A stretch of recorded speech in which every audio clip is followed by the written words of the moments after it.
Bakit nga ba nagkakaroon ng reinfection ng COVID-19 ng isang tao? Makakausap natin, Bok, live si Dr. Rontgene Solante, infectious diseases expert at miyembro ng vaccine expert panel. Magandang gabi, Doc, and thank you for joining us. Yes, Ed. Good morning. Good evening. Good evening, Doc. Well, Doc, gaya nga sabi natin, dati nang nagka-COVID-19 ang Pangulo at nung first time, matindi ang tama sa kanya. Laki ng binagsak ng kanyang timbang noon.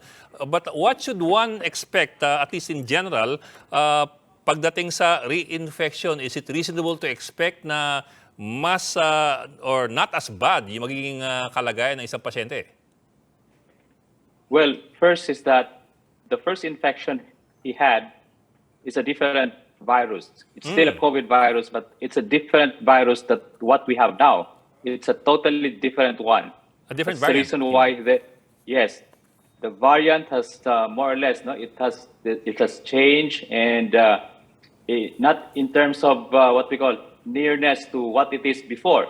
It has mutated heavily, and that's why reinfection is expected if the immunity is waning, and the antibody, even if it's being produced by your vaccine, may not be able to protect us because of that mutation. And that's why looking at these new variants of concern, especially B5, higher reinfection and higher breakthrough infections.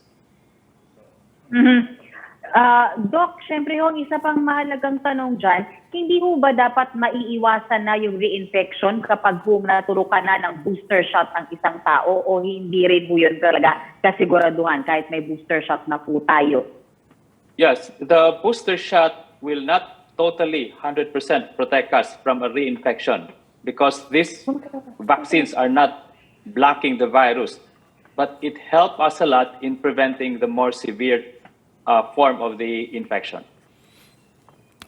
Okay, Doc, balikan ko lang yung tanong ko kanina. I understand what you said na it's a practically completely different variant compared to the first virus that infected Bongbong Marcos in 2020.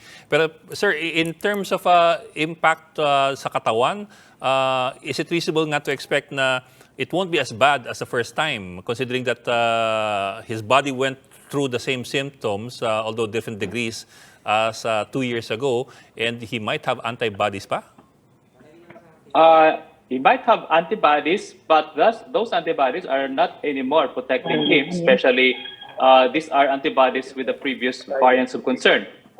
And that's why, Ed, when you have reinfections with these new variants of concern, there are data telling us that the reinfection can have a greater effect, especially with long COVID. It can also have some effect in terms of the cardiac and pulmonary complications. So we should not take this just as an ordinary reinfection. And this is more or less seen among those who are vulnerable populations, especially the elderly, those immunocompromised. So parang wag magpakampante, kailangan lalong bantayan pa rin. Kailangan, and they should be aggressive with this, monitor the president, because that's also our concern now.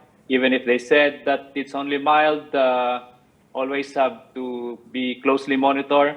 And I hope the president will also be monitored by his doctor to rest and take the necessary medication just to make sure that it will not proceed to a severe form of COVID.